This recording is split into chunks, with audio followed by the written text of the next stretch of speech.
नमामि धन्वन्तरिमादिदेवं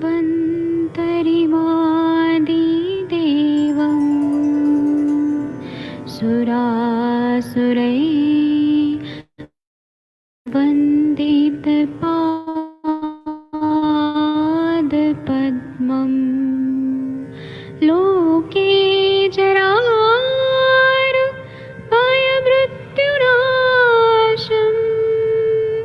दातारमीशं विविधौषधीनां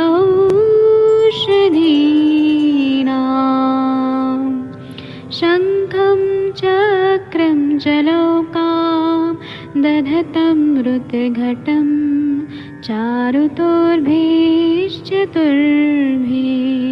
सूक्ष्मस्वच्छादिरुद्यं शुकपरिविलसन् मौलिमम्भोजनेत्रं कालाम्बोदोज्ज्वलाङ्गं कटितटविलसत् चारुपीताम्बराढ्यं वन्दे धन्वन्तरिन्तं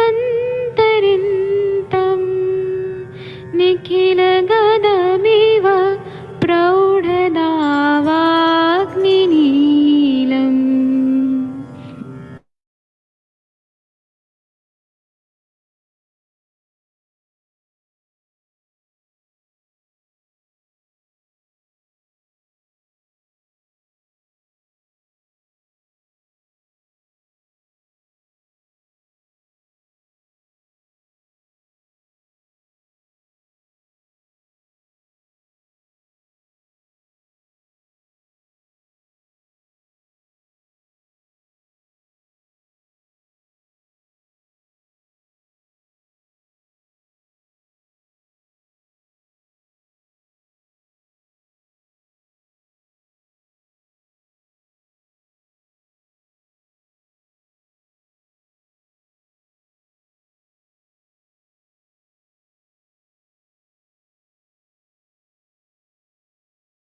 नमामि धन्वन्तरिमादिदेवं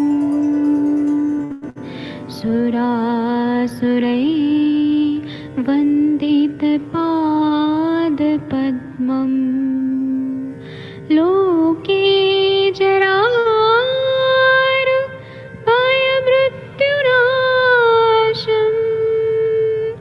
दातारमीशं विविधौषधीनां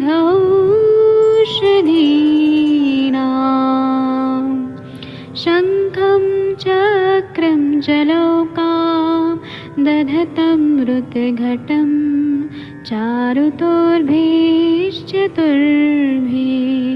सूक्ष्मस्वच्छादिरुद्यं शुकपरिविलसन् मौलिमम्भोजनेत्रं कालाम्बोदोज्ज्वलाङ्गं कटितटविलसत् चारुपीताम्बराढ्यं वन्दे धन्वन्तरिन्तं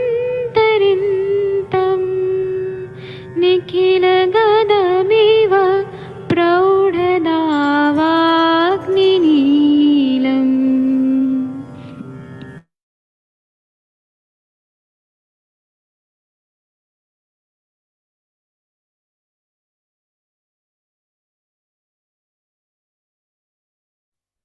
प्रणाम सभी लोगों को। मैं वैद्य अरविंद पाठक पुणे महाराष्ट्र से आप सभी लोगों का स्वागत करता हूं। सभी लोगों को कोटि कोटि प्रणाम करता हूं।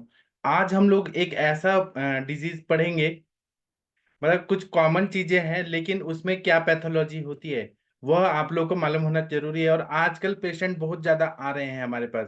जब अभी हम लोग ये लेक्चर समाप्त होने के बाद आप 1 घंटा बाद जो टाइम देंगे उसके बाद आप लोगों को बहुत कुछ सीखने को मिलेगा।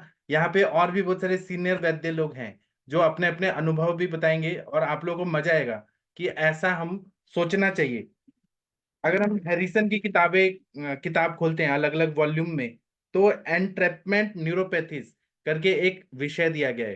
मतलब ऐसे पेशेंट हमारे पास आते हैं, तो ये एंट्रैपमेंट न्यूरोपैथी जब होता है तो इसमें बहुत सारे डिजीज आते हैं जहाँ पे न्यूरोपैथी, नर्व का कॉम्प्रेशन हो रहा है, नर्व ऐसे पिचक जा रहा है कहीं ना कहीं। तो इसमें टेनिस एल्बो भी आता है, कार्पेट टनल सिंड्रोम भी आता है, फिर उसके बाद में cubital tunnel syndrome, ulnar neuropathy, radial tunnel syndrome, ऐसे बहुत सारे व्याधियां आती हैं। तो हम इन्हीं पे बात करेंगे कि क्या होता है, कैसे होता है। ठीक है। तो और इसमें क्या रहता है, कहीं ना कहीं नर्व रूट का कॉम्प्रेशन होता है। मसल्स का तो होता ही होता है, लेकिन इसमें कहीं ना कहीं नर्व का कॉम्प्रेशन होता है। तो हम इसी पे बात करेंगे। आप लोग भी बताइए क्या क्या इस पे है। तो एंट्रेपमेंट न्यूरोपैथी जो रहता है, इसको हम बोलते हैं नर्व कॉम्प्रेशन सिंड्रोम। और इसमें डायरेक्ट प्रेशर मिलता है कोई सिंगल नर्व पे, उसके वजह से ये न्यूरोपैथी होती है। तो नर्व रूट का कॉम्प्रेशन कहीं पर भी हो रहा है, जैसे कि अपने कमर में हो रहा है, स्लिप डिस्क वहां पे हो रहा है, तो उसमें क्या होगा, दर्द होगा, पेन होगा, टिंगलिंग सेंसेशन होगा, जैसे कि चींटियां काट रही हैं। फिर नमनेस होगा, मतलब वहां पे बाधिरता आएगा। फिर मसल का वीकनेस होगा। तो इसमें क्या होता है कि एक पर्टिकुलर पार्ट में इसका इफेक्ट होता है, जहां पर भी एंट्रिपमेंट न्यूरोपैथी ऐसा पैथोलॉजी होता है। तो और नर्व कंडक्शन जब हम करते हैं, एक स्टडी होता है, तो उससे हमें पता चलता है कि ये बीमारी है। कभी कभी क्या होता है कि नर्व्स का, अभी मैंने टेनिस एल्बो का आप लोगों को दिखाया है, लेकिन टेनिस एल्बो तो मसल से रिलेटेड होता है।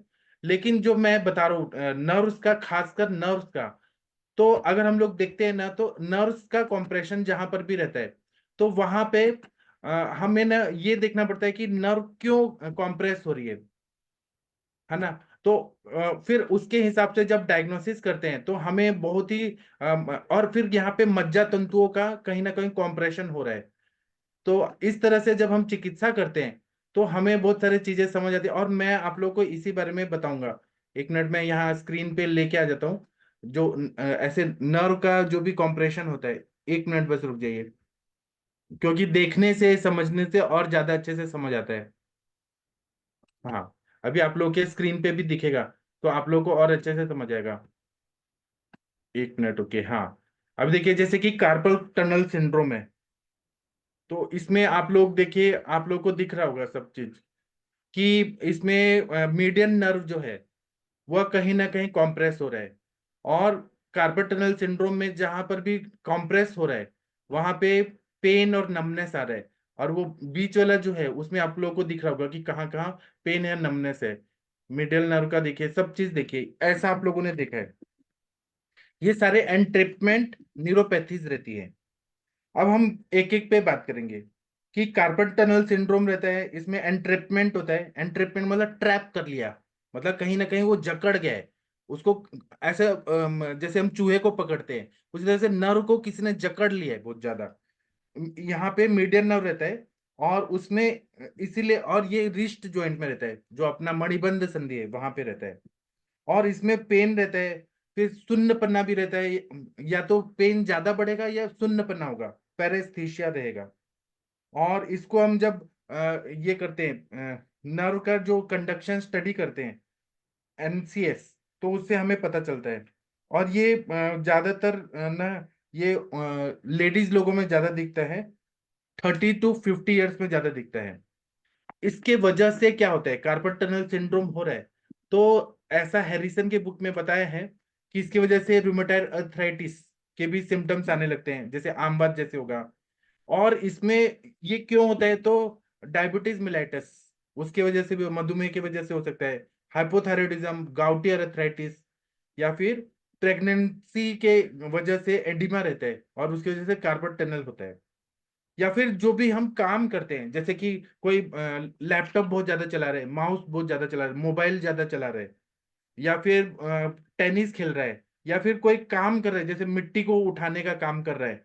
आजकल लोग नाजुक हैं, उतने मजबूत है नहीं, खाना पीना उतना है नहीं, घृत वगैरह तो खाते नहीं है, तो जहां पे फ्लेक्शन और एक्सटेंशन रिस्ट का ज्यादा होता है तो उसकी वजह से ये ज्यादा हो जाता है। एलोपैथी साइंस में बोलते हैं कि इडियोपैथिक, कोई कारण पता नहीं चल रहा है। लेकिन आयुर्वेद में बताया है कि अगर एक ही चीज को अगर हम ज्यादा प्रयोग करेंगे एक तो अति योग जो होता है उसकी वजह से ये न्यूरोपैथीज होने लगती है। इसमें क्या होता है कि कार्पल टनल सिंड्रोम में देखें तो नर्व, मीडियन नर्व कॉम्प्रेस हो रहा है, ऐसे चिपक रहा है, क्या बोलते हैं, मतलब दबाव आ रहा है, उसकी वजह से कॉम्प्रेशन हो रहा है, उसकी वजह से टिंगलिंग होगा, नमनेस होगा, जो भी वात वाहिनियां नाड़ियां हैं उनके कार्य में बाधा आएगी। तो उसके वजह से फिर ऐसे चींटियां काट रही है हाथ में ऐसा होगा, बहुत बधिरपना आएगा। फिर रात को कभी कभी बर्निंग होता है, अगर पित्त का उसमें अनुबंध है तो जलन होगा, एकिंग पेन होगा बहुत ज्यादा। और उसके बाद में कभी कभी थंब के साइड में जो अपना अंगूठा है वहां पे एट्रोफिक चेंजेस आते हैं, अंगूठा सूखने लगता है, अगर वहां पे ब्लड सप्लाई नर्व कंडक्शन नहीं हो रहा है सूखने लगता है। और वहां पे ना अंगूठा को मोड़ना बहुत ज्यादा मुश्किल हो जाता है। एक ऐसा टेनल साइन आता है, हैरिसन की बुक में बताया है कि अगर ये कार्पल टनल सिंड्रोम बढ़ गया तो एक टेनल साइन आता है जिसमें अपना अंगूठा, इंडेक्स फिंगर और मिडल फिंगर, इसको हम उसमें बहुत ज्यादा चींटियां काट रही हैं या फिर उनका काम अच्छे से नहीं हो पा रहा है, ये एक सिम्टम हमें दिखाई देने को लगता है। तो ये हो गया। उसी तरह से एक होता है cubital tunnel syndrome, ulnar neuropathy. अभी मैं पहले अनम्यूट करके आप लोगों को बोलने का मौका देता हूं, आप लोग भी कुछ बोलिए, आप लोग इस टॉपिक पे कुछ बोलना चाहते हैं। Doctor Arvind Saxena sir, doctor Trivedi sir कुछ बोलना चाहते हैं तो बोलिए सर। हाँ सर, ये तो ये मीडियन नर्व, अल्नर नर्व और ये रेडियल नर्व का होता है सर, पैरों में भी होता है इसमें। तो मीडियल नर्व को कहते हैं कार्पल टनल, अल्नर को कहते हैं क्यूबोइटल का होता है इसमें शायद, और रेडियल में जो है रेडियल में भी होता है प्रॉक्सिमल फोरम में, और पैरों में भी जाता है सर ये। तो ये कंप्रेशन तो होता ही है बोन्स का, बोन्स के बीच में, या अति योग बोला ना जैसे आपने, अति योग में जो है नर्व्स में कंप्रेशन हो जाता है। तो इसमें आयुर्वेदिक व्यू तो बहुत अच्छा निकल के आता है सर। अभी मैं बोलता हूँ सर, अभी आप आगे बढ़िए। हाँ ठीक है, इस टॉपिक पे और कोई कुछ बोलना चाहते हैं तो बोलिए प्लीज। कोई भी ऐसे शर्माइएगा मत, अगर आप लोग को जो समझ आ रहा है, मैंने एक गाइडलाइन दिया है, बाकी तो आप लोग तो इसको समझ ही गए होंगे। जी सर। हाँ सर बताइए सर, प्लीज सर। सर प्रणाम प्रणाम करता हूँ सभी को, जितने भी उपस्थित सुविज्ञ लोग हैं सभी को प्रणाम करता हूँ। अभी ना सर एक टनल सिंड्रोम हुआ था भारत में, 41 लोग फंस गए थे 17 दिन के लिए टनल में। जी जी ये भी एक टनल सिंड्रोम ही है। हाँ हाँ जी जी। वहां भी थोड़ा वो तो सर टनल थी, उसमें मजदूर फंस गया, तो वो टनल नहीं था तो सर। उसी से जोड़ के सर बता नहीं, रहे वो हैं। टनल मजदूर कहाँ फंसे थे, किस में फंसे थे मजदूर? वो सर सिंड्रोम नहीं था, वो ट्रेजेडी थी सर। लेकिन वो टनल में सर एक एग्जांपल से बता रहे हैं। वो नहीं नहीं नहीं नहीं साहब, वो सिंड्रोम था। वो आप कह रहे हैं पहाड़ों के नीचे से रास्ता बनाएंगे, ये बात आपकी ठीक है, पहाड़ आपको माफ करेंगे। सर जान अगर हम बचाना जरूरी है, अगर है जान बचाना हाँ जरूरी तो है बेवर की। अगर नहीं, बिल्कुल ठीक है, बिल्कुल ठीक है। सर इस तरीके से बात कर सकते हैं क्या, हाँ अनुमति जरूर है? करिए सर, इजी लैंग्वेज में बोलेंगे तो लोगों को मजा आएगा सुनने में। ओके ओके, नहीं ये ठीक है, ये इंसान के अलावा और कोई नहीं करता। गति और प्रगति ये किसी भी जीवित पदार्थ का प्रथम लक्षण है। लेकिन इंसान ने गतियों के इतने रास्ते निकाल लिए हैं कि वो पहाड़ों के नीचे से भी जगह चाहता है, और अगर पहाड़ों के नीचे से जगह चाहेगा तो फिर टनल सिंड्रोम का भी सामना तो करना पड़ सकता है। अगर आप आहार में, अगर आप व्यवहार में, और अगर आप विचार में प्रकृति सापेक्ष नहीं है तो किसी भी सिंड्रोम का आपको सामना करना पड़ेगा। ये मैं उस संकेत से कहना चाहता हूं। उस टनल सिंड्रोम में हुआ क्या? पहले तो हमने काम ही गलत किया कि हम पहाड़ों के नीचे से रास्ता निकाल रहे हैं, नंबर 1। नंबर 2, किस पहाड़ के नीचे से निकाल रहे हैं? हिमालय के नीचे से। टेथिस सागर था वो कल तक, वो टेथिस सागर था, इंडियन प्लेट एशियन प्लेट से टकराई, हिमालय का जन्म हुआ। अभी तो वो पके भी नहीं है, आपने उनके नीचे खोदना भी शुरू कर दिया। अब अरावली को खोदो ना, वहां तो किसी तरह का सिंड्रोम नहीं बनेगा। ये तो पके भी नहीं और आपने खोदना शुरू कर दिया। अब खोद के आगे पहुंचे, पीछे से कुछ और आ गया झमेला और वहां ट्रैप हो गए। एग्जैक्टली नहीं, सॉरी, इस पर बहुत सारी बहस हो सकती है। एग्जैक्टली नहीं, मतलब मैंने एक संकेत के रूप में ये बात शुरू की है। तो उसमें कहते हैं व्यहन व्याने पित्राव्रतोदाहे गात्र विक्षेपण क्लम स्तभनो दंड काशी शूल शोत कफाव्रते। ये ऐसा नहीं है जो हमारे यहाँ विश्ववाची और अबुवाहक है, वो इस एंट्रैपमेंट न्यूरोपैथी से काफी कुछ मिलता जुलता है। गिरफ्तार करके डाल लिया गया है तो कुछ तो अपराध किया होगा, अन्यथा तो न्यूरॉन्स का काम, अब अन्यथा तो नर्व्स का काम सिर्फ सूचनाएं देने का है। लेकिन अगर सूचनाएं रोकी जा रही हैं, मैं हो सकता है कंट्रोवर्सी हो जाए इस पे, इसलिए मैं और संकेतों की जो वर्तमान विश्व की हालत है, जो हम वहां यूक्रेन से और इजराइल तक देख रहे हैं, उसके द्वारा भी ये बात बड़े स्पष्ट तरीके से समझाई जा सकती है। तो जब हम सूचनाओं को रोकेंगे, सूचना कैसे रुक रही है? व्याने पित्रा प्रतिदाहो, ये व्यान वायु का काम है।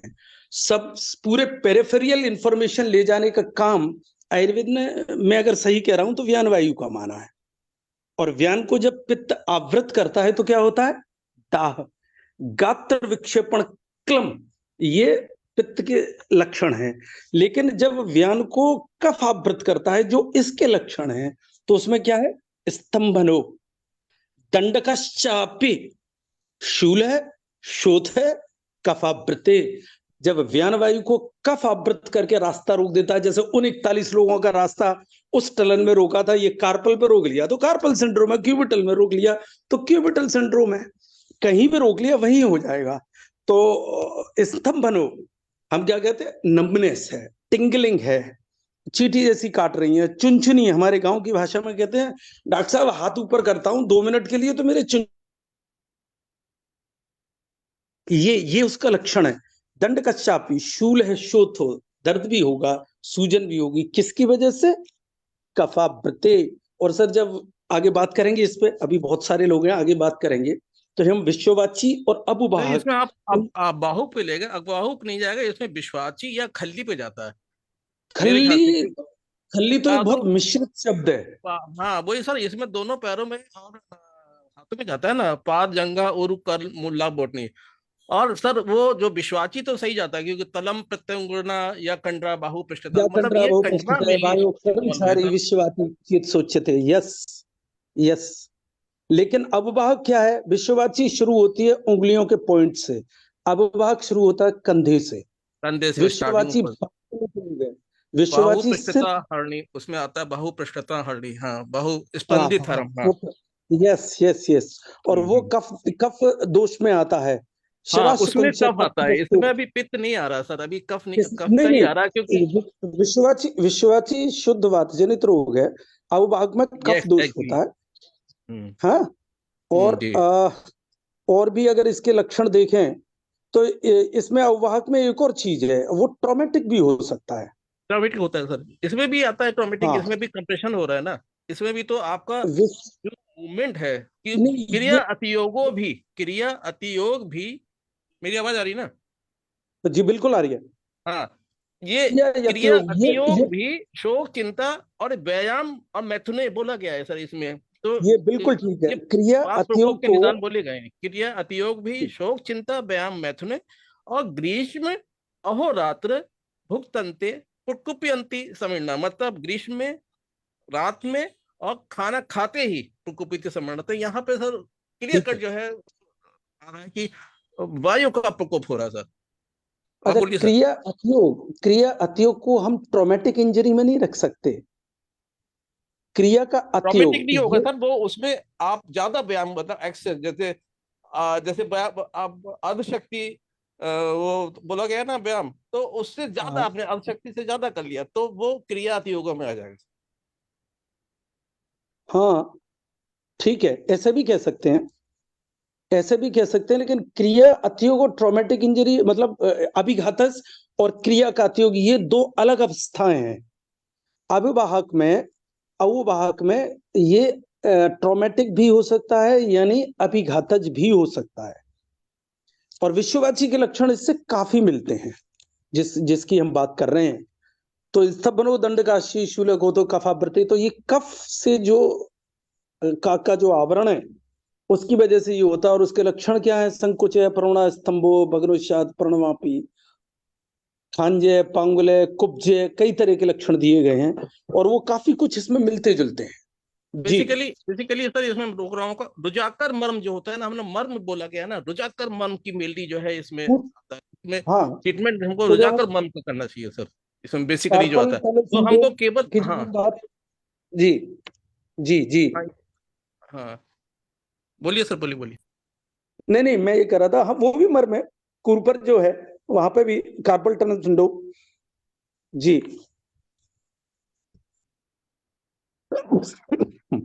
ठीक है। और सर आपने, अरविंद सर आपने बोला कि ग्रीष्म में होता है, वो क्या कॉन्सेप्ट है? सर ग्रीष्म में ही तो बात का संचय शुरू होता है, तभी तो अच्छा, बात का हाँ हाँ, संचय काल में ही तो सर बात का हम लोग को शोधन करते, तो सिम्टम तो संचय काल में आने शुरू हो जाते हैं सर, जी जी, आप समझ आए जी। तो ना तभी तो वर्षा में प्रकोपित होता है। हाँ, और जो सर ने बताया ना एंट्रेपमेंट, कहीं ना कहीं टनल का सिंड्रोम है। जो टनल खोदने के गए थे, वहां पे कुछ ना कुछ गड़बड़ किया जा रहा है, तो इसलिए ऐसा हो रहा है, अतियोग हो रहा है। ये सर ने बहुत अच्छा बताया। सर त्रिवेदी सीधी सर, सी थैंक यू। बात का सर सीधा सा एक सिंपल सा एक ही फॉर्म स्रोत है, देहे शोताशी रिक्तानी पुरियत अनिलो बलि। जहां भी रिक्तता होगी श्रोत में, वो वहां पे वायु जाके पुरियत अनिलो बलि करोति विविध विविधान करोति व्याधीन विविधान सर्वान व्याधीन एकांश संशितान। सर्वांगाश्च संश्रयान, करोति विविधान व्याधीन, 80 हाँ तरह के व्याधीन, रोगों को पैदा कर सकती है। ये एग्जैक्टली लेकिन सर। लेकिन शुरू कहाँ से होगा? आपने कहा गर्मियों में हम संचय करते हैं, गर्मियों में लेते क्या है? रुक्ष शीतल प्लवगन लंघवनन व्यावाय प्रत जागरे, रुक्ष शीत और रुक्ष आहार लेने की कोशिश करते हैं हम गर्मियों में, वहां से संचय कर रहे हैं। लेकिन संचय काल में ही रोगों का प्रकटीकरण हो जाए, ये सर्वथा ही सत्य नहीं है। सर्वथा नहीं होता है, लेकिन सिम्टम सर आने शुरू हो जाते हैं, तभी तो हम लोग शोधन के लिए वही तो करते हैं। भाई आपके सिम्टम तो आ रहे हैं, पूरा पूरा रोग का संचय तो संचय, प्रकोप, प्रसर, स्थान संचय, व्यक्ति विभेद विभेद मतलब व्यक्त अवस्था में हो हाँ, जाता, तो वो ये प्रोसेस तो बहुत लंबी बहुत होती है। आगे तक, ये बहुत आगे तक की यात्रा हो गई। हाँ लेकिन जैसे ही हम संचय करना शुरू करते हैं, तभी सारे लक्षण हमें मिल जाए, ये चलिए ठीक है, अपना विचार है। और सर, मैं जैसे वहां टनल शुरू की गई थी खोलने के लिए, दुनिया भर का काटपीट करना पड़ा, इसमें भी लिगामेंट काटना पड़ता है। और वो लिगामेंट क्योंकि बोन से जुड़ा रहता है, तो उसकी जो कार्य पद्धति है, जो उसकी कार्यशैली है, उसमें कोई बहुत फर्क नहीं आता। लेकिन वो एक टनल को बिल्कुल साफ करने के बाद, बनाने के बाद कंप्रेशन हट जाता है नर्व पे से। सर्जरी भी इसका एक बहुत अच्छा विकल्प है। बिल्कुल सर, बिल्कुल। फिजियोथेरेपी और आपका स्टेरॉइड्स वगैरह तो है ही है, अगर हम उस तरफ की दृष्टि से देखें तो। और हमारे यहाँ बात कुछ अंकुश रस है। हम लोग के पास सर पत्र पोटली है, पत्र पोटली से अच्छा रेस्पॉन्स किसी में आता है सर? पत्र पोटली तुरंत अच्छा, रेस्पॉन्स वो करता है, फिजियो विष फिजियो तुंडक है फिजियो तुरंत फिजियो रेस्पॉन्स करती है सर। हाँ, वो फिजियो में पहुंच गया। अब मैं चिकित्सा की बात, मतलब उसकी बात कर रहा, अब वो फिजियोथेरेपी में होगा। फिजियोथेरेपी तो इसके लिए बहुत बेहतर है, उसमें बड़े सारे विकल्प हैं साहब। उसमें बहुत सारी चीजें से रेवंत चीनी और कुंदरू को मिला के उसका लेप करा दें आप, और दूसरे दिन उसका असर देख लें। कार्पल टनल सिंड्रोम में इन दो चीजों से बहुत अच्छा रिजल्ट आता है, उसकी शोथ के लिए, उसकी नंबनेस के लिए, और उसमें जो टिंगलिंग हो रही है, और उसके अलावा जो पेन है, सत्वर निवृत्ति होती है, सत्वर। तो और उसके अलावा जो आप बता रहे हैं, ये सब भी किया जा सकता है। फिजियोथेरेपी में तो बहुत सारी चीजें हैं सर। हाँ, ये जानना जरूरी है कि उसका पेशा क्या है, ये बहुत इंपॉर्टेंट काम है। सर ने भी बताया भी था कि ये पूछो वो कर क्या रहा है, उसके इतिवृत्त जब हम ले रहे हैं, तो उसके शरीर और मन के प्रकृति, आहार विहार का, उसका प्रकृति, पेशा, उसका बीएमआई, उसकी जेनेटिक्स, उसकी सामाजिक स्थिति, उसका काम क्या है, ये बहुत सारी चीजें हैं। वैसे सर, अगर इसे देखें, इसकी यात्रा देखें, तो मुझे लगता है सबसे पहले तो हेतु का सेवन ही है, बात पित्त कफ प्रकोप, आहार और विहार। फिर स्तन संचय तक पहुंचते हैं, मणिबंध तक, और उसके बाद उसका जो है, जो इसका प्रकटीकरण है वो वातज वृद्धि से दिखता है। उसमें सुप्ति है, रूज है, शोष है, यही सारे लक्षण तो दिखते हैं। एक्जेक्टली सर, जैसे शिरा शिरा के लिए बोला गया ना, शिरा और स्नायु में वात की जब व्याधि जब होती है शिरा में, तो शिरस्त्र आद्यमान रिक्तता, या तो अधिमान हाँ होगी या बिल्कुल, रिक्तता होगी। और स्नायु की तरफ जब निश्चित। जाता है तो इसी यहाँ पे भी स्नायु इसीलिए हो रहा है ना, कंडरा स्नायु को इसीलिए रक्त सुप्ति, रक्त की रूज और शोष। जी बिल्कुल बिल्कुल बिल्कुल स्नायुस्थ बिल्कुल। कुर्यात ग्रंथि आयाम कुब्जता, मतलब अब जब अगर आप स्नायु पर उतरते हैं तो हाँ, ये ग्रंथि ग्रंथि के बारे करेगा, में बता रहा हूं। बिल्कुल आयाम करेगा, बिल्कुल अंतरायाम या बाह्यांतरायाम या कुब्जता करेगा। यहाँ पे भी बिल्कुल। कंडरा आ रही है ना, कंडरा रस धातु की, रक्त की, जी रक्त की जी जो है शिरा शिरा हमनी है, रक्त की कंडरा जाती है ना, तो रक्त और कहीं ना कहीं रस और रक्त दोनों ही दूषित होते हैं हाँ, ना, वो बोला वो जाता है दोष ना, जो दलहन है में स्थान बोला है ना संचय कि करते हैं। रक्त के मृदु पक्ष से सिराएं बनती है, रक्त के खर पक्ष से स्नायु और कंडरा बनती है। बिल्कुल। जी, ठीक है। अभी आप थोड़ा सुनिए, फिर आप तब तक सोचिए और क्या बोलना है। तो जो जी जी क्यूबाइटल टनल सिंड्रोम है, इसमें कॉम्प्रेशन होता है या ट्रैक्शन होता है अल्नर नर्व का, एल्बो के पास में, जैसा आप लोगों को डायग्राम में दिख रहा है। तो इसमें क्या होता है कि अल्नर नर्व जो रहती है वो बहुत ज्यादा इरिटेटेड होती है और बहुत ज्यादा पेन होने लगता है उसके साथ। और ये कहाँ होता है, तो एल्बो के एरिया में, कभी कभी रिस्ट तक भी ये जाता है, अपना मणिबंध के पास। और इसमें क्या होता है कि इसमें बहुत ज्यादा एल्बो फ्लेक्शन करने में बहुत ऐसा तकलीफ होती है, या फिर बहुत ज्यादा हमने फ्लेक्शन कर लिया तो ये प्रॉब्लम होने लगता है। दूसरा क्या है कि इसमें लिगामेंट्स का भी, मिडियल एल्बो लिगामेंट का भी इन्वॉल्वमेंट रहता है। अब इसमें सिम्टम्स क्या आते हैं, तो नमनेस आएगा, मतलब बाधिर्यता आएगा, हाथ में एल्बो के आगे से पूरा बाधिर्यता आएगा, या फिर वहां पे बहुत ज्यादा पेन होने लगेगा। उसी तरह से वीकनेस आएगा। अगर हम उसको ग्रिप करने को बोलेंगे, कोई चीज पकड़ने को बोलेंगे, जैसे मोबाइल पकड़ो या कोई ब्रीफ केस पकड़ो, सूटकेस पकड़ो, तो वो पकड़ नहीं पाता है, ग्रिप में प्रॉब्लम होने लगती है। और जो अपना थंब है और इंडेक्स फिंगर, वहां पे तकलीफ होने लगती है। और ऐसे डायग्राम में दिखा है कि अल्नर नर्व का जहां जहां हुआ है वहां पर भी रिंग फिंगर और मिडल लिटिल फिंगर, वहां पर भी तकलीफ होने लगती है। इसी तरह से एक और है, जो है रेडियल टनल सिंड्रोम, है ना।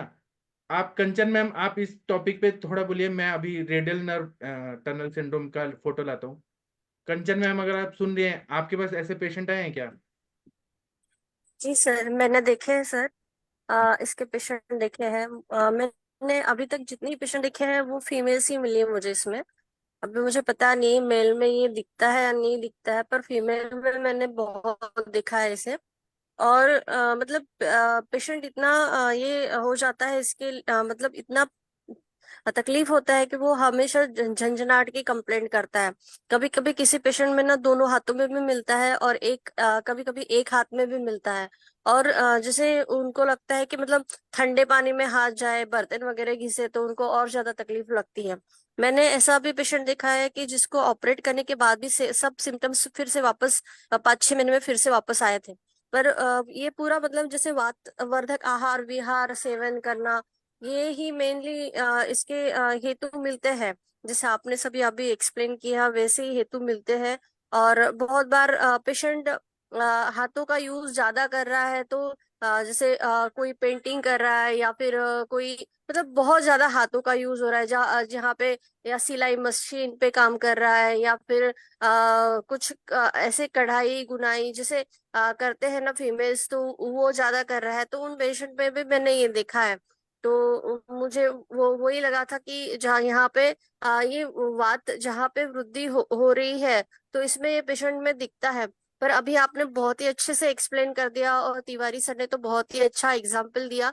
तो टनेल वाला सच में बिल्कुल मतलब कि हम उसको अगर एग्जाम्पल हम सामने रखें और हम इस डिसीज को उसको उसके साथ कोरिलेट करें, तो बहुत ही अच्छा एग्जाम्पल था।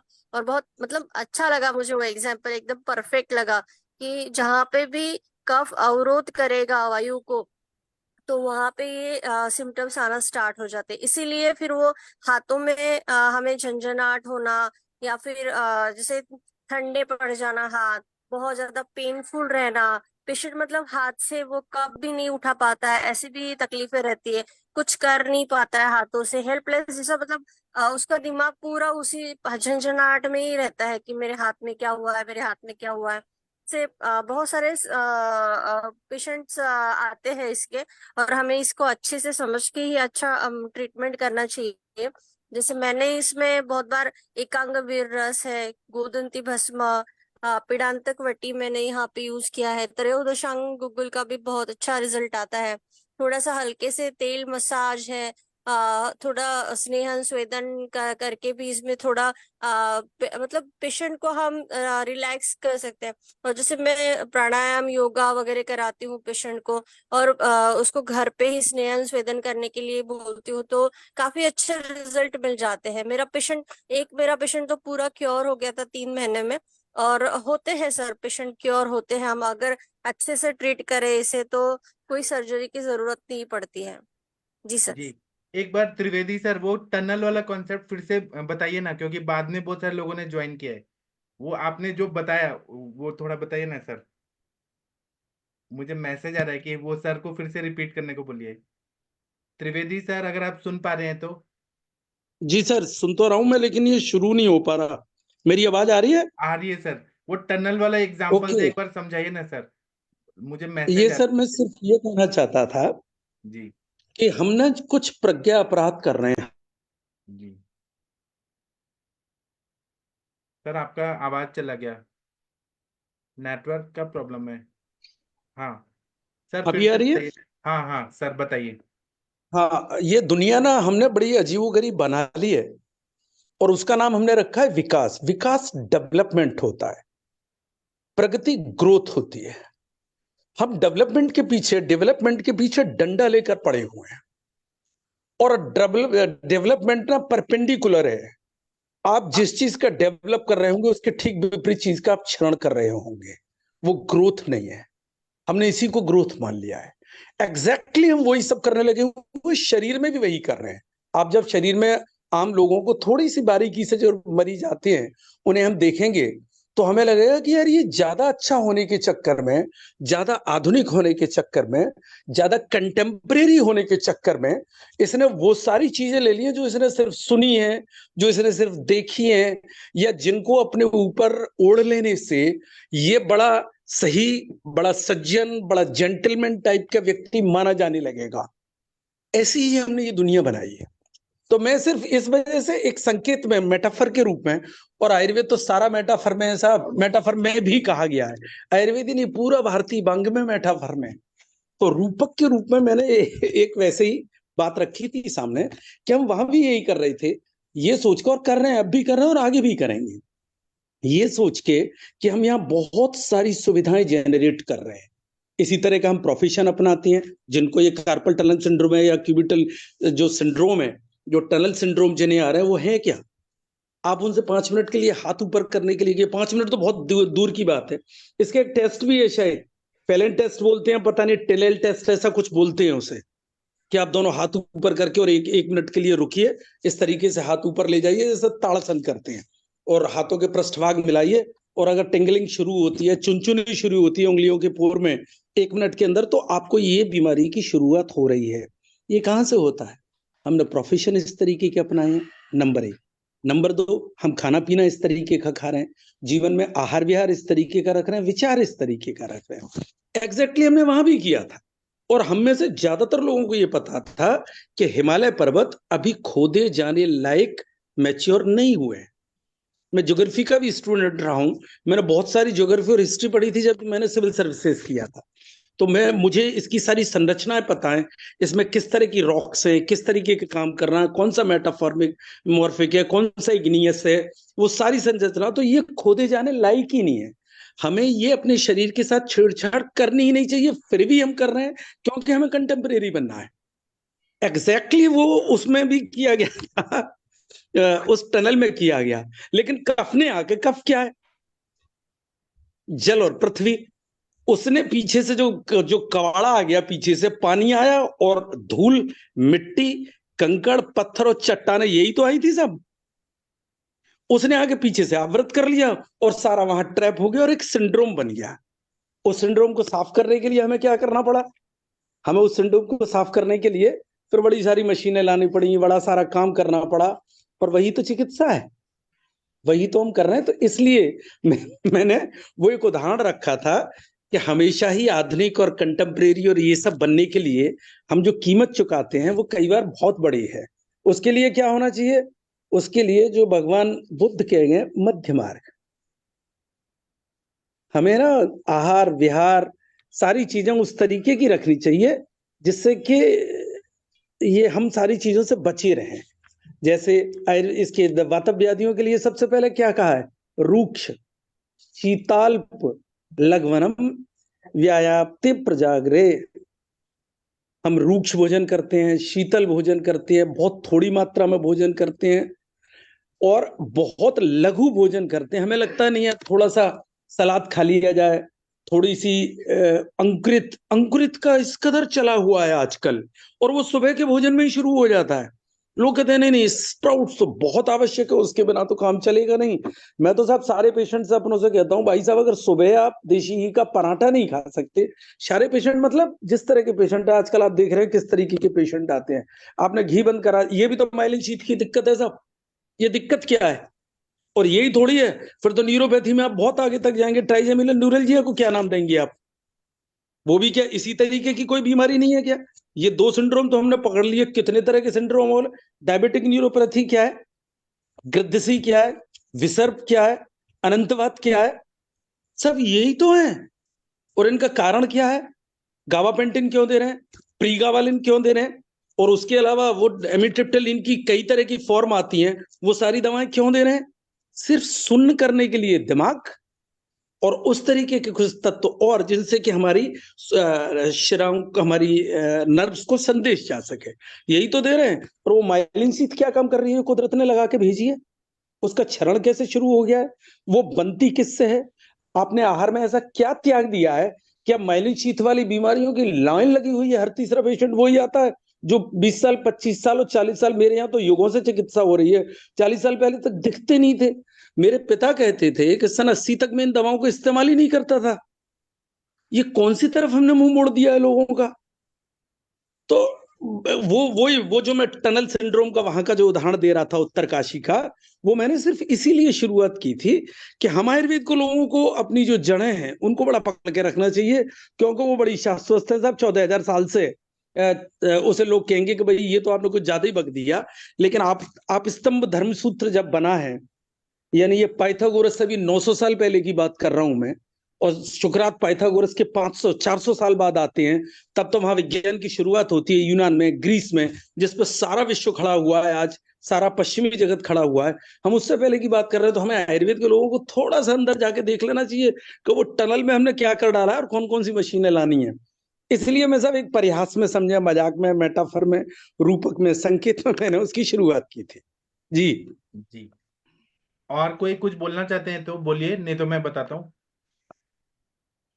ठीक है, तो ना ये जो रेडियल टनल सिंड्रोम रहता है, ये भी ऐसे ही रहता है कि रेडियल नर्व जो रहता है प्रॉक्सिमल फोरआर्म में ये कॉम्प्रेशन हो जाता है उसके, और ये कॉम्प्रेशन जो होता है एल्बो जॉइंट में, तो वहां पे ट्रॉमा हो सकता है, गैंग्लिया हो सकता है, लाइपोमास भी हो सकते हैं, बोन ट्यूमर्स भी हो सकते हैं, या रेडियो कैपिटेलर साइनोवाइटिस ऐसा भी इंफेक्शन हो सकता है वहां पे। तो इसमें पेन जो रहता है बहुत सीवियर पेन होता है, और जैसे हम अपने रिस्ट को खोलते हैं तो पेन होता है, फिंगर्स को खोलते हैं, फोर आर्म को अगर सुपिनेशन पोजीशन में रखते हैं तो पेन होता है, सेंसरी लॉस होता है, और उसमें वीकनेस आती है मसल्स में, और कभी कभी नर्व पाल्सी भी हो जाता है यहाँ पे, पोस्टीरियर इंट्रोसस नर्व पाल्सी। तो इसमें एलोपैथी में जब ये डायग्नोस हो जाता है तो डायग्नोस करने के लिए इसमें ब्लड शुगर रैंडम देखते हैं, ईएसआर देखते हैं, यूरिक एसिड देखते हैं, थायराइड प्रोफाइल देखते हैं, फिर नर्व कंप्रेशन जो टेस्ट होते हैं वो किया जाता है, फिर उसके बाद में रूमेटाइड फैक्टर आरए फैक्टर देखा जाता है। अब आयुर्वेद में जो भी हाथों में ये टनल सिंड्रोम हो रहे हैं, अल्नर नर्व हो गया, फिर कार्पल हो गया, और कार्पल टनल सिंड्रोम हो गया, या रेडियल टनल सिंड्रोम हो गया, तो इसमें रुजाकर मर्म का बहुत ज्यादा महत्व है। जैसे कि अरविंद सक्सेना सर ने कहा, सच में इसमें रुजाकर मर्म और मणिबंध इनको हमें देखना चाहिए, और इसमें जब ये शुरुआत होता है तो थोड़ा थोड़ा पेन होना शुरू होता है और वात वृद्धि होने लगती है कफ के स्थान में, ऐसा माना जाता है। और विश्वाची की चिकित्सा इसमें करनी पड़ती है, रुजाकर मर्म की चिकित्सा करनी पड़ती है। अब चिकित्सा पे हम लोग आते हैं। लक्षण हेतु देख लिया हमने, लक्षण देख लिया, अब चिकित्सा पे मैं थोड़ा बताऊंगा, आप लोग भी बताइए। इसमें वात शामक और आवरण को हटाने वाली चिकित्सा करना पड़ता है, जैसे कि रासना सप्तक कषायम, रासना पंचक कषायम, महारासनादि कषायम, वर्णादि कषायम। और ये जब ज्यादा बढ़ जाता है तो प्रसारण्यादि शीर कषायम, मतलब थोड़ा बृहण भी करना है क्षीर कषायम से, उससे फायदा होता है। और अगर हम गुग्गुल कल्पना देखते हैं तो आभा गुग्गुल, रासना गुग्गुल, एकांग वीर रस, महावात गजांकुश रस। वात गजांकुश रस है ना, वो बहुत बढ़िया काम करता है। त्रिवेदी सर ने भी कहा सच में ये फायदा करता है। महावात विध्वंसक रस बहुत अच्छा काम करता है। और इसमें हम लोग कार्पर हस्त्यादि तेलम, उसका नस्य बस्ती अभ्यंग करते हैं। पिन्याक तेलम, धानवंतर धानवंतर तेल का बस्ती देते हैं। गंध तेल देते हैं। उसी तरह से रासनादि चूर्ण देते हैं। और कार्पस इत्यादि तेलम, फिर प्रभंजन तेलम, पंच स्नेह कुजम्बू का प्रयोग करते हैं। कुजम्बू मतलब तेल और घृत, इसका कॉम्बिनेशन से जो बनता है। मुरीवीणा तेल बहुत अच्छा काम करता है।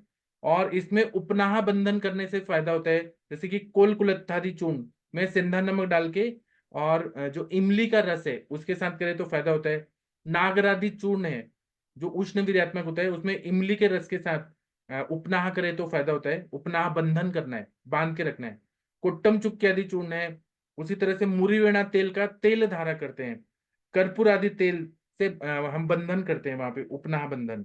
फिर नाड़ी स्वेद करते हैं निर्गुंडी काढ़े से, या दशमूल क्वाथ का हम लोग नाड़ी स्वेद करते हैं। पिचू रखते हैं वहां पे जहां पर भी पेन हो रहा है, मुरीवेणा तेल है तो बहुत अच्छा फायदा होता है।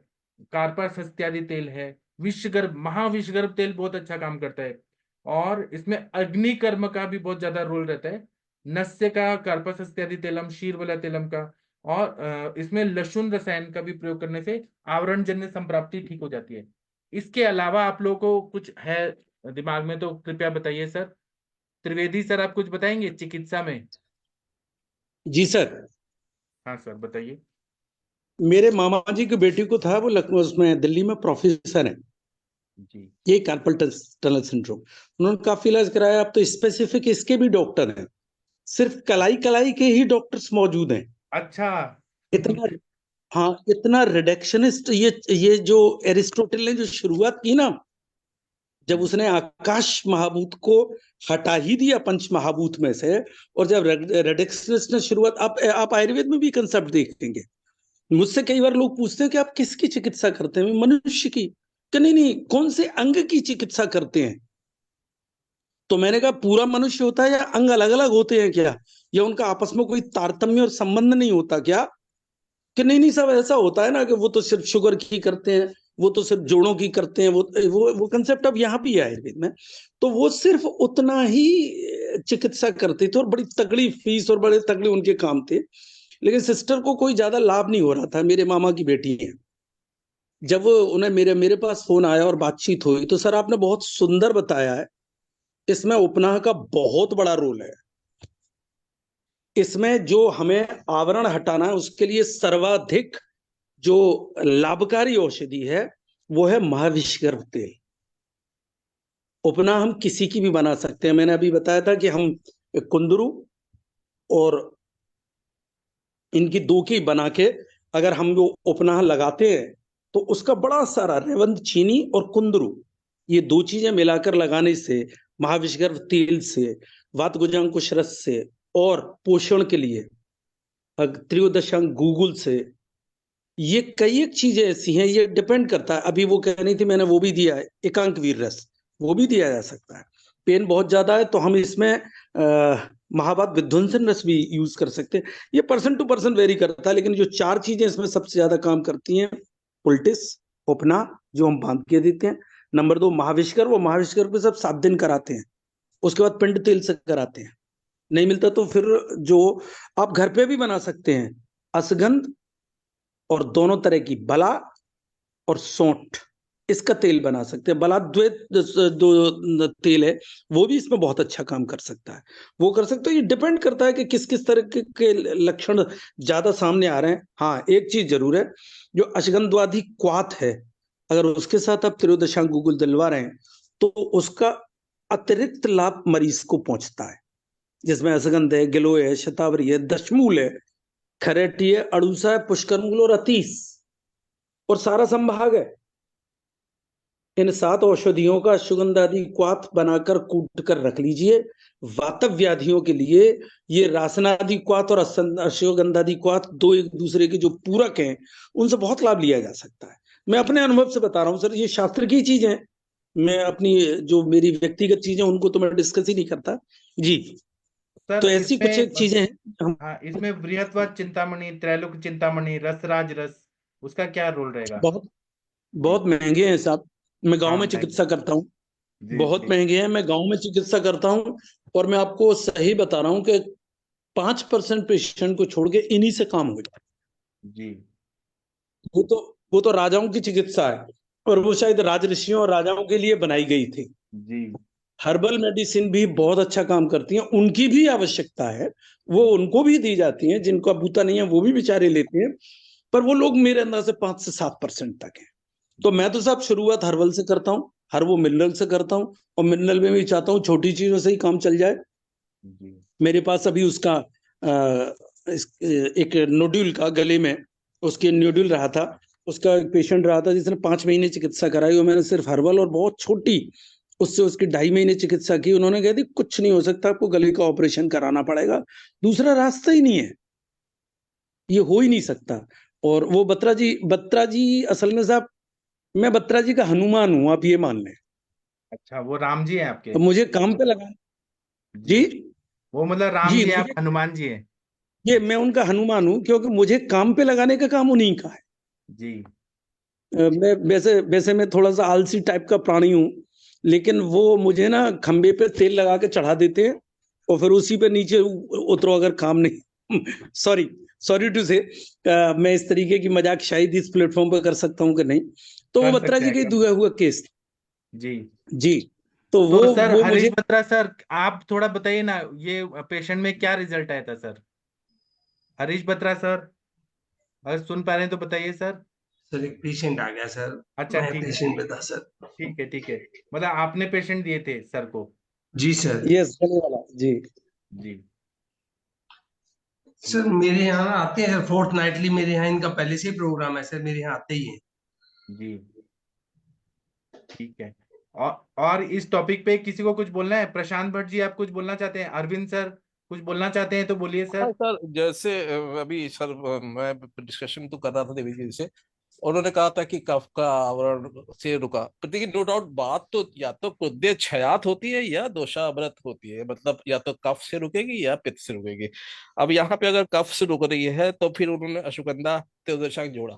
मेरा सब डिफरेंट रहता है, मैं अपना बताता हूँ। जैसे मैं लेप, अभ्यंग, उपना, बंधन पे रखता हूँ। जैसे लेप स्टार्टिंग रखता हूँ रासनादी या कोटम चुगादी का या नागरादी का। अभ्यंग पे न उष्ण तेल रखता हूँ, इसमें कापस्यादि है, महामाश है और महाविषगर्भ है, और ये जो उष्ण तेल होते हैं, तो वो चूंकि वहां पे हमको कहीं ना कहीं उसकी जो है वहां पेंटेट करना है वहां पे। उपनाह के लिए मैं कुलत्थादी है या इमली और सेंधव, जैसे आपने बताया, इसमें नागरादी चूर्ण के साथ में भी इमली और वो है, और या कोटम चुकादी चूर्ण का भी रहता है। बंधन में फिर बाद में जो है बंधन करके अपना, ये मुड़ी वीणा है, सहस्त्रादि है या प्रसारण आदि है, ये इस तेल का बंधन करके करता हूँ। इसी बीच बीच में मैं ये धारा भी जरूर देता हूँ। जैसे हाँ, नाड़ी शोध पे ज्यादा कंसिडर करता हूँ, 10 मूल और निर्गुंडी का, वो भी अभ्यंग करने के बाद। और धारा मुड़ी वीणा या कापास्त्यादि या विष्कर की रखता जरूर हूँ। अब जो पेशेंट को जो मेडिसिन जो मैं देता हूँ वो जनरली मैं, क्योंकि मैं यह सोच के चलता हूँ ज्यादा से ज्यादा 6 है, तो मैं जो जो सिल्वर वाला प्रिपरेशन है या रस सिंधु वाला प्रिपरेशन है वो ज्यादा रखता हूँ। जैसे ये बात गजांकुश और एकांगवीर में रस सिंदूर पड़ा हुआ है, तो ये मैं ज्यादा प्रेफर करता हूँ एकांगवीर में। इसके अलावा नागभंग, ताम्र, अभ्रक, लौ भी पड़ा हुआ है। और बाल गजांकुश में रास सिंदूर के साथ में निर्गुंडी वगैरह पड़ा हुआ होता है। अगर बहुत ज्यादा रहता है तो फिर नाक बंद के साथ में कजली प्रिपरेशन में महाबात पे लाता हूँ मैं। और इसके अलावा सर ये खंजनीकारी, जैसे अगर बहुत ही ज्यादा है तो खंजनीकारी में मधु सिंदूर वगैरह का कॉम्बिनेशन जो होता है उसमें रॉप पड़ा हुआ है। महाबात महानारायण वो महायोगराज गुग्गल में भी रॉप पड़ा हुआ। तो वो जो है वो जो नर्व्स के लिए जो मेनली जो है वो अभ्रक, जैसे सर ने बोला कि आकाश महाभूत डिस्टर्ब हुआ, आकाश डिस्टर्ब हुआ, तो अभ्रक रजत और ये इसका कॉम्बिनेशन में रस सिंदूर और निर्गुंडी और इसका अगर वो थोड़ा सा लौह और रौप अश्वगंधा, ये इसका कॉम्बिनेशन मैं प्रेफर करता हूँ। और बाकी तो सर ने बहुत अच्छे से बता दिया है, लेकिन अब कहीं ना कहीं हम लोग को ये सोच के चलना चाहिए कि कफ का स्पेशली अच्छी तरीके की बात बेहद ही बताई गई है, तो क्यों बात पे ही उन्होंने कंसंट्रेट किया है। 40 तरीके की पित्त बताई गई है तो पित्त को ही उन्होंने रखा है। 20 तरह के कफ बताई गई है तो कफ, फिर उसके बाद आवरण पे उतरे हैं, तो वो चाहे वायु का वायु पे आवरण हो या कफ का आवरण वायु पे हो या पित्त का आवरण वायु पे, उसको सोच के आगे चलना चाहिए। तो सर मैं तो वो स्टेप बाय स्टेप लेके चलता हूँ सर। Okay sir. सर ये पंचामृत लौह गुगुल का कैसा है, इसमें नर्व्स को रीड सर ये जितना मैं मुझसे पूछे सर, आपसे ही पूछ रहा हूँ, पंचामृत लौह गुगुल ये जो नर्व्स से काम करता पंचामत लौह में सर रौप अभ्रक है। है। जी इसमें रौप अभ्रक की वजह से पंचामत लौह गुग्गुल बहुत बढ़िया काम। अगर हमको उसमें रखना है, नाड़ी पे रखना है, तो पंचतिक घृत पे जाएंगे, नाड़ी बल्ले पे।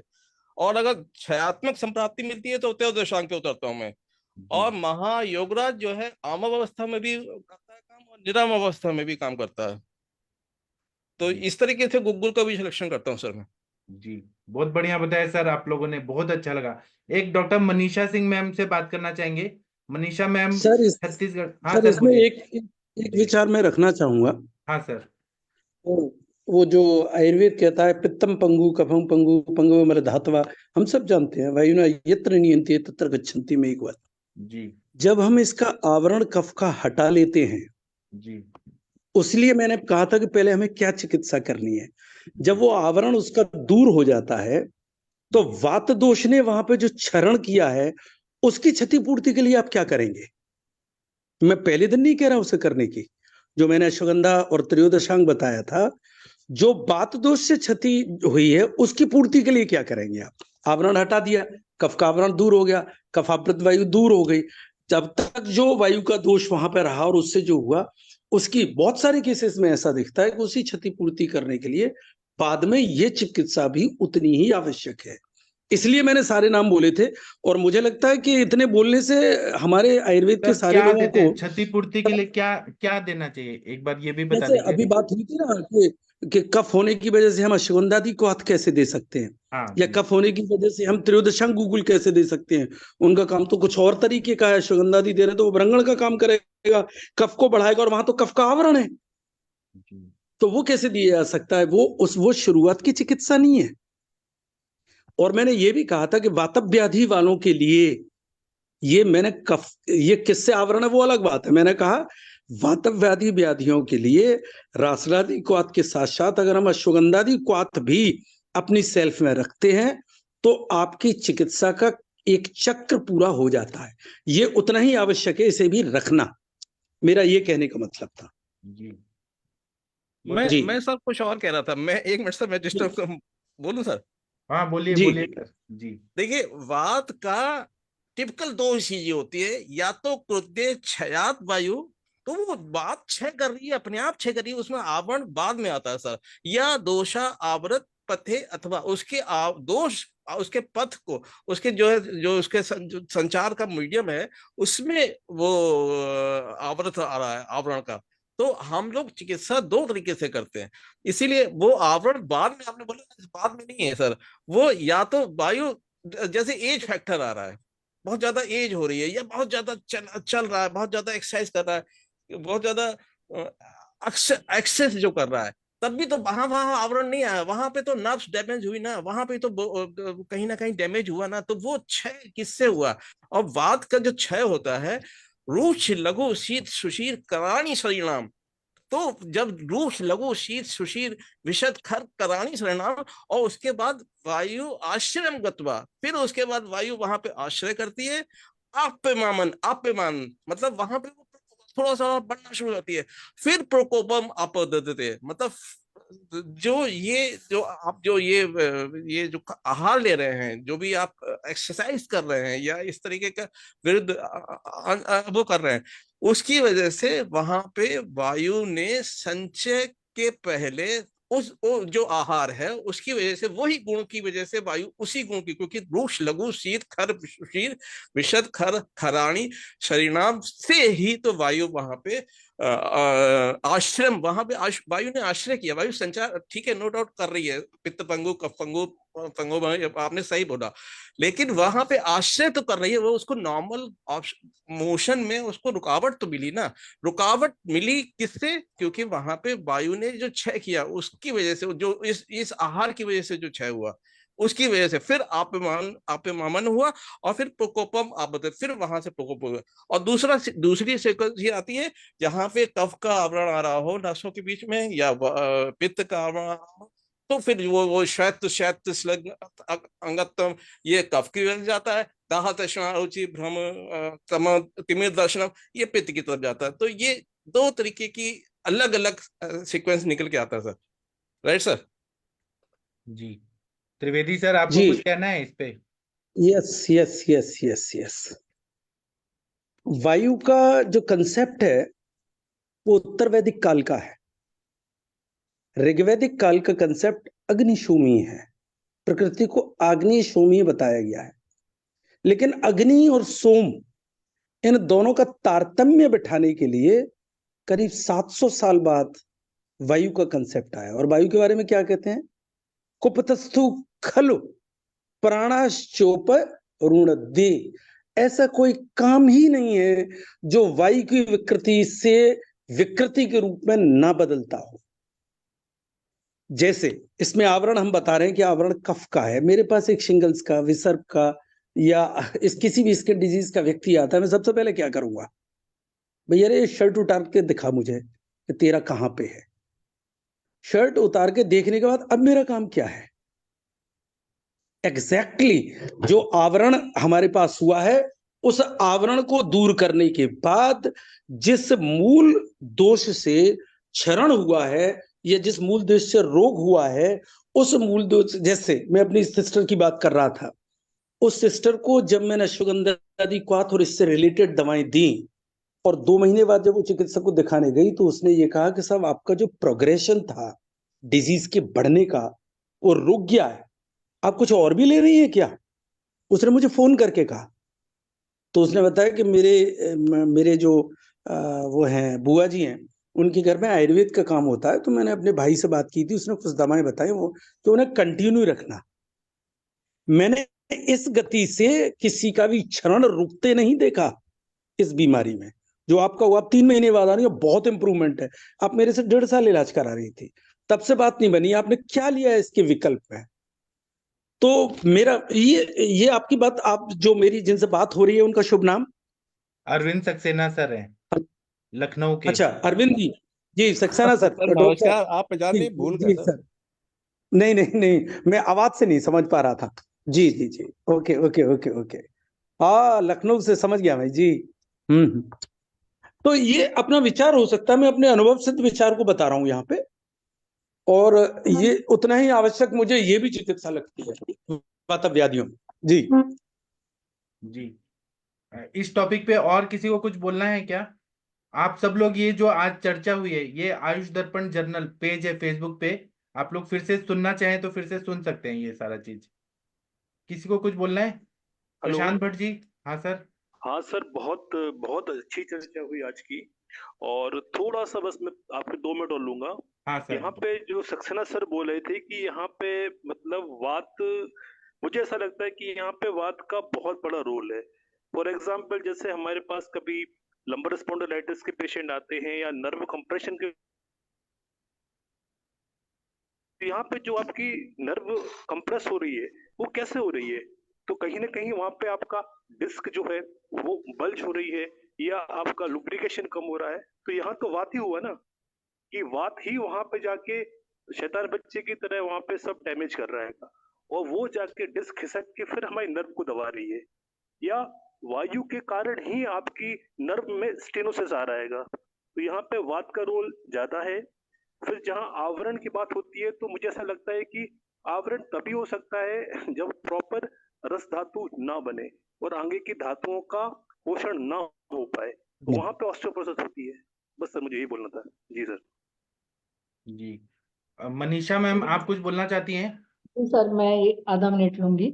हाँ सर ये बहुत अच्छी टॉपिक थी और इसकी जानकारी भी बहुत अच्छी मिली और आगे भी इसकी आप विशेष जानकारियां देते रहेंगे। सर यही केस था एक मेरे पास, जो पेशेंट का बहुत पहले मैं जून जुलाई में पोस्ट की थी, श्रुति यादव। वो क्वालिफाई नहीं हो पा रही थी और कंप्रेस था उसका सर्वाइकल में, C4 C5 था और फिगर जो ट्रैगर है वो फिंगर से बिल्कुल प्रेस ही नहीं कर पा रही थी, 5 मीटर भी नहीं जा पा रहा था उसका। सर्जरी के लिए एडवाइस किए थे उसके जो कोच थे और फिर हमारे यहाँ आई, वो ट्रीटमेंट के लिए दिए, ट्रीटमेंट दी मैं उसको 1 वीक। 1 वीक देने के बाद काफी आराम मिला, वो लेप वेप लगा करके अच्छा इंटरव्यू भी दी थी वो और वीडियो भी था इसमें शेयर की थी मैं। और अभी तो सर अभी इंटरनेशनल उसमें भी क्वालिफाई हो गई है और उसको 50 मीटर तक के लिए करना है और आगे, तो उसके लिए अभी नेक्स्ट टाइम आएगी भोपाल से, तो फिर वो ट्रीटमेंट लेगी। तो ये हमारे पास आयुर्वेद में हुआ क्यों और कैसे, मेरा तो यही है कि मैं वायु को ही लेकर के चलती हूँ कि सर्वप्रथम वायु का ही इसमें दोष की जो है कंप्रेस हो रहा है, वायु प्रधान जैसे नर्व्स में जा रहा, तो वहां पर वात की वजह से हमारा धातु क्षय भी हो रहा है, खरता भी आ रहा है और रुक्षता भी आ रहा है, तो उसमें पित्त का भी अभिवृद्धि हो जा रही है। और यदि हमारा कफजन्य यदि है तो कफजन्य है तो हम जैसे धारा किए, स्नेहन किए, स्वेदन किए, औषधि दिए, तो उसमें आवरण तो वो हटा लेते हैं, लेकिन वायु जो हमारा विकृत हो रही है, तो वायु को जब तक शमन नहीं करते हैं तो बार बार वो व्याधि भी रिपीट होती रहती है। तो इसमें हमारे अभी डॉक्टर सक्सेना साहब ने बहुत अच्छे से बताया कि लेपन करना और पट्टबद्ध करना, धारा देना और वस्ती देना। मैं इसमें नस्य भी दी थी, मन्या वस्ती दी, मन्या धारा दी उसको और इसको लेपन किए, वो तो पूरे दिन लेप लगा करके रहती थी, पट्टबंद कर देती थी। वस्ती भी दी, उससे वेट भी उसका काफी कम हुआ क्योंकि उसको थायराइड भी गेन होने लगा था, मेडिसिन लेने लगी तो थायराइड भी नॉर्मल आ गया, थायराइड की भी मेडिसिन दी। तो ये जो चिकित्सा और हेतु यही था उसका कि वही ड्राई जो स्प्राउटेड ज्यादा खाना और अत्यधिक श्रम करना, अति व्यायाम से वही वायु की उत्पत्ति हुई और फिर वो रुक्षता उत्पन्न करते हुए पित्त को लेकर के कफ को अनुबंध करके और फिर वो चलायमान हो गया। तो मेरी चिकित्सा इसी दृष्टि में होती है और इसमें अच्छा सक्सेस मिला, यही मैं शेयर करना चाह रही थी सर। और डिटेल में बाद में चर्चा करेंगे। थैंक यू सभी को, थैंक यू सो जी मच। ठीक है, और कोई कुछ बोलना चाहते हैं तो बोलिए। बस सर 1 मिनट और हाँ लूंगा सर। जितना मैं समझता हूँ यहाँ पे वायु और आम पे ही आपका काम करना पड़ेगा। जी जी सर, बस थैंक यू सर। जी ठीक है। आप लोगों को आज का सेशन कुछ तो जरूर यूजफुल हुआ होगा। तो अभी हम थोड़ा सेशन बंद करते हैं, ब्रेक लेते हैं, 1 घंटा बहुत पढ़ाई हो गया। अब हम जी थोड़ा सर। 15 मिनट बाद मिलेंगे, है ना। अभी मैं सेशन बंद करता हूँ और 7 बजे फिर सेशन होगा कुछ नए टॉपिक पे, कल शाम को मिलेंगे। ठीक है, थैंक यू, प्रणाम सभी लोगों को, थैंक यू।